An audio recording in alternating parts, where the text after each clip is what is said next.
Namaskar, I am Manoj Kumar. Welcome to you in a program, Meet Experts. Today you will meet Dr. Priyadarshi Ranjan. He will talk about prostatic disease, its symptoms and treatment. He will also talk about prostatic urolift.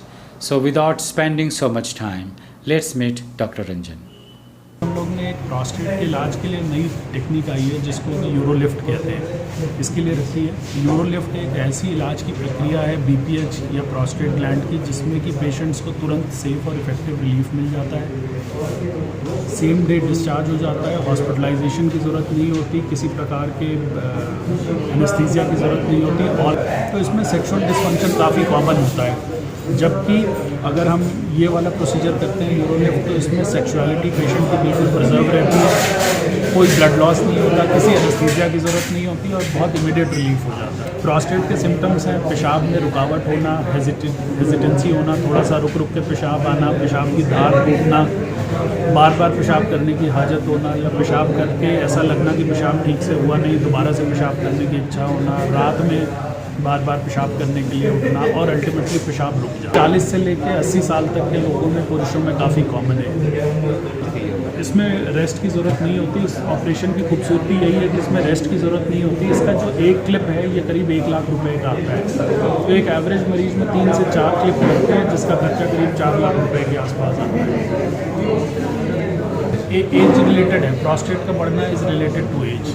तो जैसे as के साथ हमारे बाल सफ़ेद होते हैं उसी तरह से प्रोस्टेट ग्लैंड में जब एजिंग होती है तो वो ग्लैंड थोड़ा सा बड़ा हो जाता है और पेशाब के रास्ते में ओनली मैन, सिर्फ पुरुषों में होता है।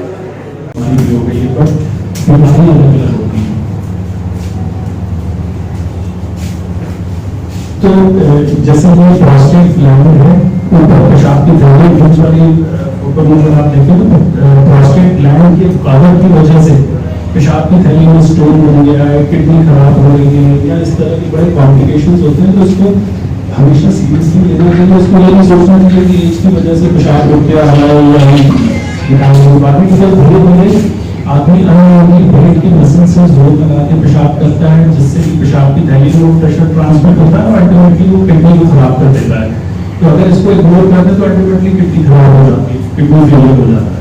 सबसे कॉमन सिम्टम जिसको कहते हैं हेजिटेंसी, पेशाब करने में रुकावट होना, उसके बाद पेशाब की धार का टपकना, पेशाब एक धार में पूरा नहीं बन के होता, बीच में उठता है पेशाब, फिर थोड़ा सा होता है, फिर जोर लगाते हैं थोड़ा पेशाब होता है, फिर रुक जाता है। इस सिम्टम ओवरफ्लो कहते हैं। या फिर ऐसा लगना कि पेशाब किया और ठीक से मेरा ब्लैडर खाली नहीं हुआ, मुझे दोबारा पेशाब करने के लिए जाना है, पेशाब करके आए बैठे काम करने फिर दोबारा पेशाब करने के लिए जाना पड़ रहा है। रिटेंशन का अर्थ होता है पेशाब हो गया, करने गए बहुत जोर लगा रहे हैं, पेशाब आ ही नहीं रहा है। अर्जेंसी अर्जेंसी का अर्थ होता है कि जैसे ही पेशाब लगे तो तुरंत वॉशरूम के लिए दौड़ना पड़ना। अगर आदमी रोक नहीं पाता पेशाब तो उसको लगता है कि अगर मैं रोकूंगा तो पेशाब लीक हो जाएगा, कपड़े में लीक हो जाएगा। इस सिम्टम को अर्जेंसी या यूरोलिफ्ट कहते हैं। ये प्रोस्टेट का बड़ा इंपॉर्टेंट सिम्टम है। जब रात में बार बार किसी को उठना पड़ता है पेशाब करने के लिए, अगर 3-4 दफे उठना पड़े तो उससे स्लीप फ्रैगमेंटेशन हो जाता है और दिमाग की जो साइकिल है, स्लीप वेकफुलनेस साइकिल, वो पूरी नहीं होती। तो ऐसे पेशेंट्स में फ्रैक्चर्स का इंसिडेंस बड़ा हाई होता है, फटीग, दिन में काम नहीं कर पाते, प्रोडक्टिविटी उनकी डिक्रीज हो जाती है। इस तरह से बड़ी प्रॉब्लम्स होती है। जो प्रोस्टेट है तो बिनाइन डिजीज, लेकिन इसको इग्नोर नहीं करना चाहिए, इसका सही समय पर इलाज करा लेना चाहिए। तो छोटे टेस्ट होते हैं जिससे कि इसका इलाज हो जाता है। बीपीएच का जो 90% लोग इलाज कराते हैं वो दवाओं से कराते हैं। जैसे कि आपने सुना होगा, आपने से कई लोगों के रिश्तेदारों को हो सकता है चल भी रही दवाइयाँ जिनको यूरोमैक्स कहते हैं, यूरोमैक्स डी और बड़ी कॉमन दवाइयाँ हैं और कम से कम जैसे कि चक्कर आ जाना, पोस्चरल हाइपोटेंशन में बड़ा कॉमन साइड इफेक्ट है। पोस्चरल हाइपोटेंशन का अर्थ होता है कि लेट के खड़े हुए तो अचानक से सर घूम गया, डिजीनेस हुई और गिर पड़े, चोट लग गई। इसके अलावा इरेक्टाइल डिस्फंक्शन अगेन ये बहुत ही कॉमन साइड इफेक्ट है। जो लोग प्रोस्टेट की दवाइयाँ लेते हैं उनकी सेक्सुअल लाइफ बिल्कुल कॉम्प्रोमाइज हो जाती है, लगभग ना के बराबर खत्म हो जाती है। और इसके कई सेक्सुअल साइड इफेक्ट्स होते हैं जिसको गायनेकोप्लेजिया कहते हैं, जैसे पुरुषों में ब्रेस्ट की इन्लार्जमेंट। और अगर देखा जाए तो ये अमेरिका की सर्वे है कि 1 in 3 patients is very unlikely to continue with medicine. अगर जिसको भी यंग एज में दवाई शुरू होती है तो ज़्यादातर लोग ये मेडिसिन लाइफ लॉन्ग लेनी है तो इनके दुष्प्रभाव से बड़े परेशान रहते हैं और ये दवाई नहीं लेना चाहते हैं और कोई ऐसा इलाज ढूंढना चाहते हैं जिससे कि ये सारे साइड इफेक्ट्स कम हो और उनको ऑपरेशन भी न कराना पड़े।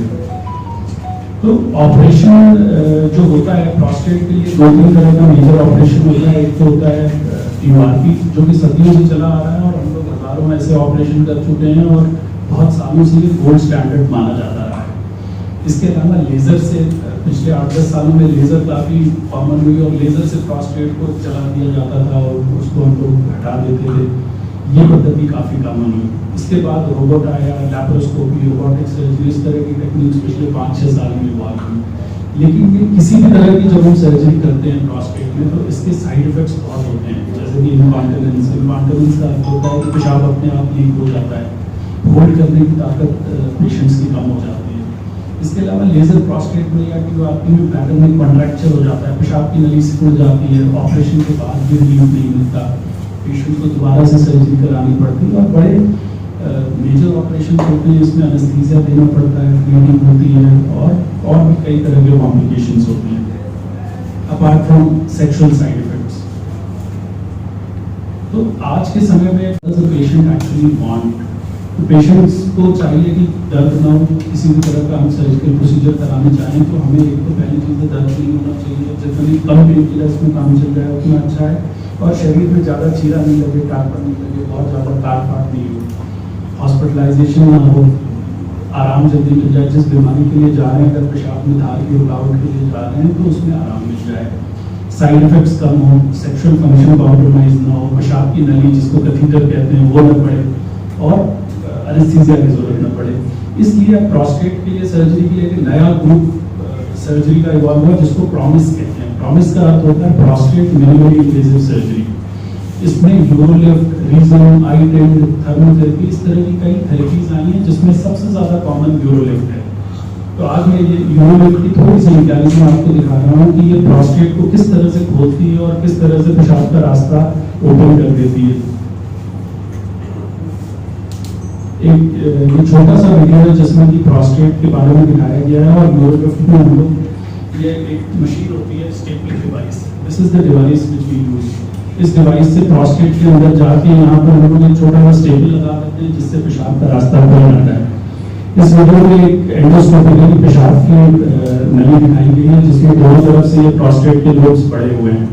ये जो आप फिगर में देख रहे हैं दोनों तरफ प्रोस्टेट के लोब्स हैं और ये कारण है जिससे स्टेपल करते हैं हम लोग।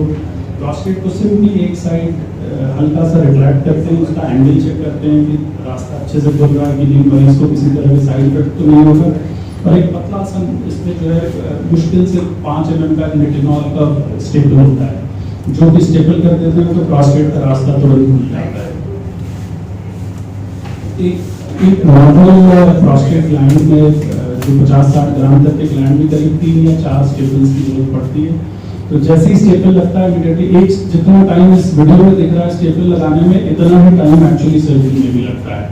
ऑपरेशन में भी इट टेक्स हार्डली 3-4 मिनट में पूरा ऑपरेशन हो जाता है और सारे स्टेपल्स लग जाते हैं और विद इन 2 आवर्स पेशेंट्स को हम लोग डिस्चार्ज कर देते हैं। उनका जो यूरिन का फ्लो है उसमें रुकावट इमीडिएटली खत्म हो जाती है। 4 घंटे बाद ही पेशेंट अगर पेशाब करता है, कई मरीज जो कैथीटर पे होते हैं उनको कैथीटर से भी फ्री हो जाते हैं और तुरंत ही पेशाब आने लगता है खुल के। पेशेंट का वीडियो जिसमें हम लोग ने इस तरह का ऑपरेशन किया था, अगर आप देखें तो ये पेशेंट ये प्रोस्टेट ग्लैंड है जो दोनों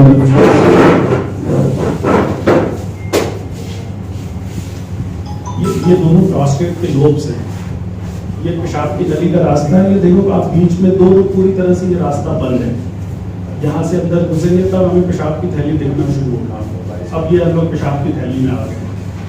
So this video shows कि किस तरह से मीडियल लोब है प्रोस्टेट का, इधर लैटरल लोब्स हैं, पेशाब की जो एग्जिट है थैली की वो बिल्कुल ब्लॉक पड़ी हुई है।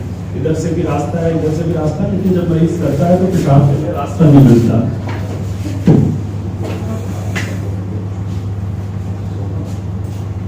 ये एक्चुअली जो क्लिप लगाने का प्रोसीजर है वो दिखाया जा रहा है इसमें।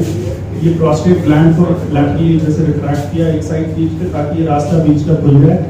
उसके बाद एक सिंपल सा फायर करते हैं जिससे यहाँ पे क्लिप लग जाएगा और पेशाब का रास्ता अचानक से बिल्कुल टाइट होकर खुल जाता है। अभी एक क्लिप पहला ब्लॉक में फायर किया और उसको अभी डिप्लॉय करेंगे।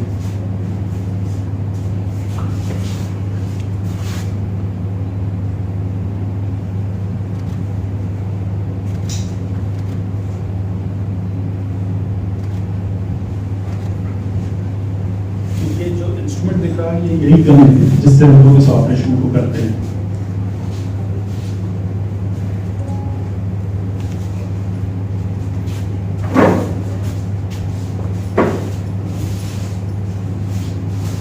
अब ये क्लिप पूरी तरह से फायर हो गया है और आप देखिए रास्ता immediately there is widening of the passage, पेशाब की थैली का रास्ता इमीडिएटली खुल गया है। यहाँ पर ये पूरी जगह ओपन हो गई है और प्रोस्टेट का जो टिश्यू था ये साइड में ऐसे रिट्रैक्ट हो गया है और ये रास्ता खुल गया है। तो this is just one clip. On an average patients we use 3 to 4 clips जिससे इमीडिएटली ये रास्ता खुल जाता है। You can see immediately this passage has become open. शरीर में बिल्कुल अलग है। जो हम एनाटॉमिकल ऑब्स्ट्रक्शन की बात कर रहे हैं यानी कि पानी का निकलने का जो रास्ता है, ऐसा नहीं है कि आप कम पानी पिएंगे तो प्रोस्टेट बढ़ेगा नहीं, प्रोस्टेट तो बढ़ ही रहा है। जो भी आप पी रहे हैं, चाहे वो पानी है चाहे वो कॉफी है, उसको शरीर से किसी न किसी रास्ते से निकलना है। पानी के निकलने के 3-4 प्रमुख रास्ते होते हैं। एक तो पेशाब में, दूसरा जो है बॉडी में, तीसरा पसीने में और चौथा सांस में। जब हम सांस लेते हैं तो करीब 500 ml 1000 ml 1 लीटर पानी सांस से इवैपोरेट हो जाता है। तो पानी कम पिएंगे तो आपकी बॉडी में और भी साइड इफेक्ट्स होने लगेंगे। सेल्स की फंक्शनिंग प्रॉपर नहीं हो पाएगी, सोडियम पोटेशियम का इम्बैलेंस होने लगेगा। तो पानी एक उचित मात्रा में लेना चाहिए और उसकी जो निकासी का रास्ता है ये उस रास्ते के फिजिकल ऑब्स्ट्रक्शन हटाने की प्रक्रिया है। पानी से इसका बीमारी को कोई लेना देना नहीं।